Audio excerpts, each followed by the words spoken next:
Hello there, ladies and gentlemen, and welcome to User One Productions. My name is David. In today's tutorial, we're going to be going over map creation part 2. It's going to be a quicker tutorial. I should have covered it in the previous tutorial, but I figured I would have two separate ones, one building the actual map and then the extras for the map. If you guys come to enjoy this video, please remember to drop me a like and subscribe, because about 75% of you watching this right now are not subscribed. And if you do come to enjoy my content, I do have my Patreon linked in the description down below, as well as our Discord channel. Something else in the description is the Google Drive, where you can find every single file I have used on this channel, including for today's tutorial. With all that being said, guys, I have opened up the Unity editor. Here's the map we created in the previous tutorial. What I want to do right off the rip, though, is I have all these terrain assets, and it's really starting to clog up the inspector, or the hierarchy right here. If you guys know me, I really enjoy keeping this clean, so what I'm going to do is create an empty game object. I'm just going to call this the terrain, and then I'll click and drag every terrain that is in the hierarchy and just place it right there. And now we are back to being very organized. Nice. So there's a folder on that Google Drive I mentioned earlier. It is called Slender Tutorial _ 4.5, because this is a continuation of tutorial number 4.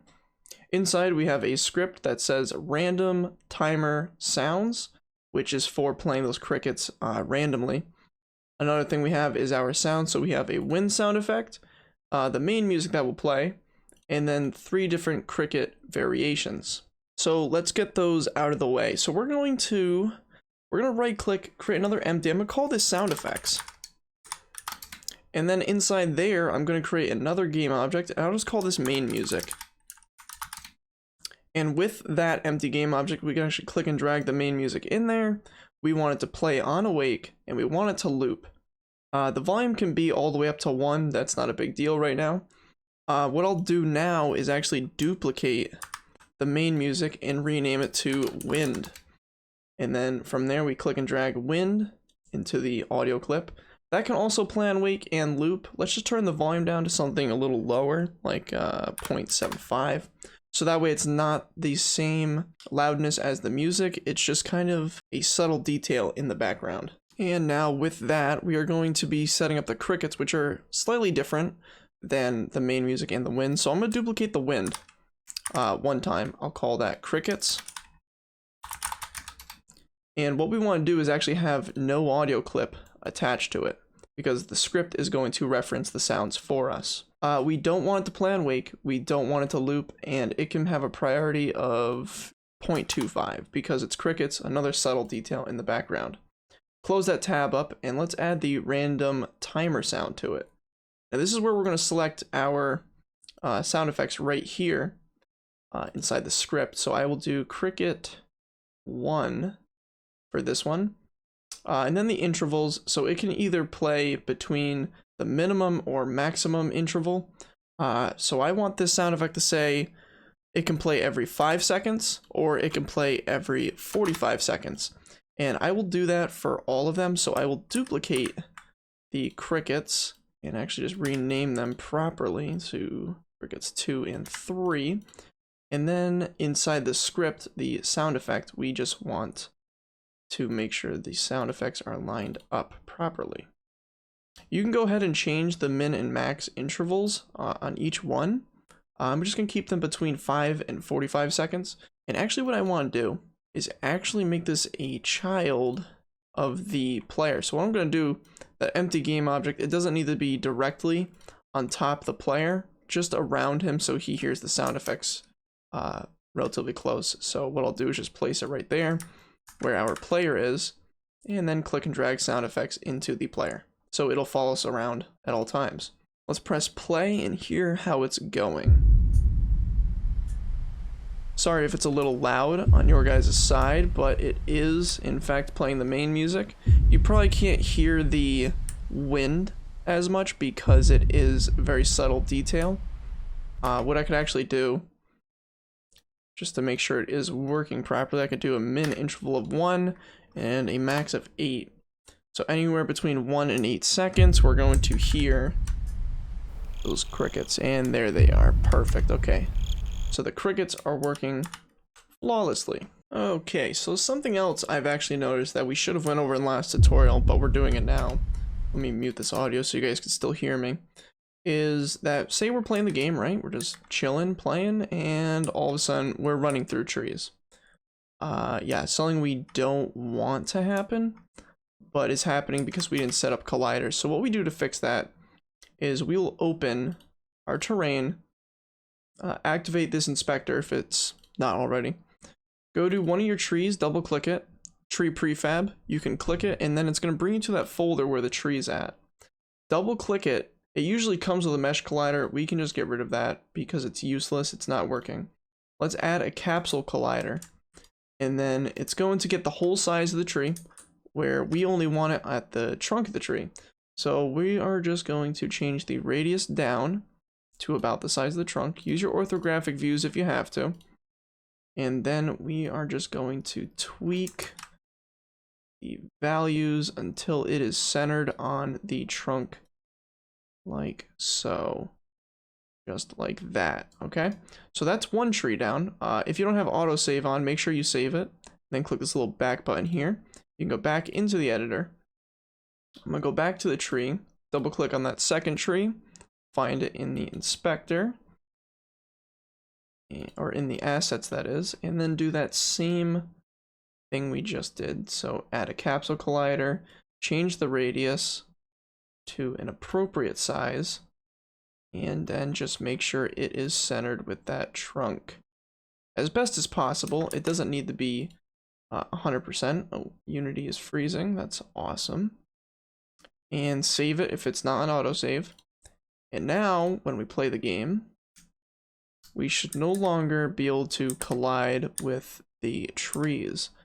Perfect. We can run around them, we can run between them, we cannot run through them, which is exactly what we want for our Slender game. Something else to add on to the trees, if we really wanted to, I'm gonna go over it right now. Look at the trees. Beautiful. Looks like a still image, they're not doing anything. So let's go ahead and add a wind zone. So we're gonna right click and go to 3D game object, wind zone. So just follow me with what I do. It's going to be a very little detail. Obviously you can keep it the way it is with the wind zone. We will change that later. So let's go to our terrain, double click our tree again, bend factor. Let's do something like, let's just go to 2 and see how that looks. For the second tree we'll do just 1, and then we'll see how it's looking. So let's take a little look here. Trees are moving. It actually does not look too bad. This is going to be a night scene, so right there is not too bad. The wind is really pushing it. You can change your wind zone settings. To get the most realistic type feel, I have to go 0.6, 0.2, 0.75, and then for the pulse I like to do 0.6. So let's play the game and check it out. So now they're not as jittery. It's more of a subtle detail in the background that the trees are moving. Next, what we want to do is probably add some proper lighting. I'm trying to copy the Slender the 8 Pages, the original, as much as possible, which was a very dark scene. So let's start doing it. Let's go to Window. Let's go to our package manager. Make sure your packages are in Unity registry. And then we're going to type the word post for post processing. Install it into your project. And once it's in our project, we can start working on it. So what we need to do, right click, create an empty game object. I'm going to call this post fx, okay? Add a component, and it's going to be post processing volume. We're going to make sure it is global. Let's add a profile, so just click new, and it's going to add a profile. And then our camera, our main camera that is, we want to add the post-processing layer. We want to make sure the layer affects everything. Don't touch anti-aliasing because sometimes it breaks the scene and makes it look really ugly. So don't worry about that. Just worry about that inside your quality settings. So let's do post effects. The game object we just created. Let's add an effect. Let's add some to make this a little more spookier. So let's add ambient occlusion. Tick all these on. And let's do intensity. Yeah, let's work on that. and thickness modifier to really get that feel. I'm gonna put my thickness to 8, my intensity 1.25. Now you can see that the further away we are, the darker it looks, which is exactly what we're trying to accomplish here. Let's add another effect. Let's do color grading, because personally I like to turn saturation up. I'm gonna change it to, I think, like 25. I think 25 should be good. Let's take it on and off to make sure. Yeah, you can see the colors are more vibrant. Or might actually go the extra mile and do 35. Yeah, I think 35 is the way we're gonna roll with the color grading. Next one I'm gonna add is a little bit of grain, just to give the horror game that little gritty feeling. So let's make this a little bit bigger so we can actually see the grain here. Let's turn intensity up. I'm not gonna turn it up a ton because I want it to be subtle. So maybe like 0.3. The size of them, I don't want it huge. Let's do them about 1. So that way you could see the green. I don't know if you guys can see it on YouTube, but I can see it. Maybe I'll do the size 1.5. The intensity I might turn to 0.45. And now the size is too big, so let's just turn it back down to 1.15. That looks good to me, I think. Pretty good. And then we're gonna go add effect, and we'll add a vignette, which is just the border on the screen. It makes your corners a little bit darker. I'm going to keep it at classic color black, turn on the intensity, and then you can actually see it here, what it's doing. So I'm gonna turn it all the way up and then work on smoothness. I'm gonna turn smoothness all the way up, and that's when I'm going to back up the intensity, just like this. So it's just on the corners mostly. After vignette, we're gonna do bloom, even though there won't be much color going on here. I think the bloom will make the Slenderman, his head pop a little more from the background. So I'm just gonna turn intensity to 5. 5 sounds good for now. And that's all I'm gonna do with post-processing. Now what I'm gonna do is work on our directional lighting here. The color is this sun type color, but I'm going to go to a more gray, not completely black, but gray, because it's going to be a nighttime scene. Intensity is 0.1, and now we'll go to our lighting tab, which if you don't have this opened already, you go window, and where is it? It is in rendering, lighting. All right. So we have this panel here. We'll go environment, real-time shadows, which I'm going to turn to a gray because, again, dark scene. Not a dark gray, or else you won't be able to see it. Very light gray like this. The environmental lighting I'm not going to use from a skybox. I'm going to use a color. And the color is going to be almost a black, but not really. Kind of right around here looks good. Next, what I'll do is I'll just make sure the directional light is our sun source, and the skybox material, I'm not going to have a skybox material, so I'll just put that to none. And now the game looks very dark. Let's go to our camera, and in the inspector, we do not want to see, for our clear flags, do not do skybox, do a solid color. And we're going to change that to like a dark blue. Now, let's play the game. Let's see how it looks. See what we need to adjust. So we have this pretty dark scene.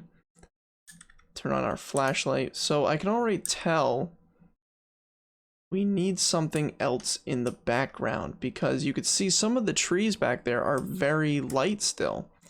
And we don't really want to see that far in front of us. Like right here is perfect how the forest is dark. But then you look this way and it's still light. So let's work on fixing that real quick. So the way that I think I'm going to go about this, you guys don't need to. I'm going to go back to that lighting tab.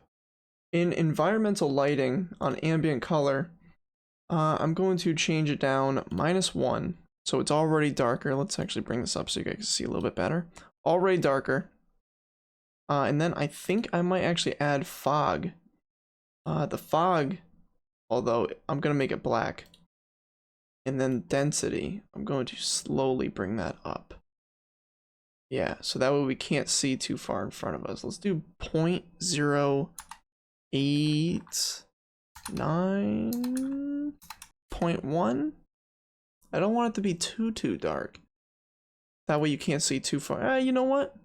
I've changed my mind. We're going to stick with 0.1 on density. And now our scene is dark.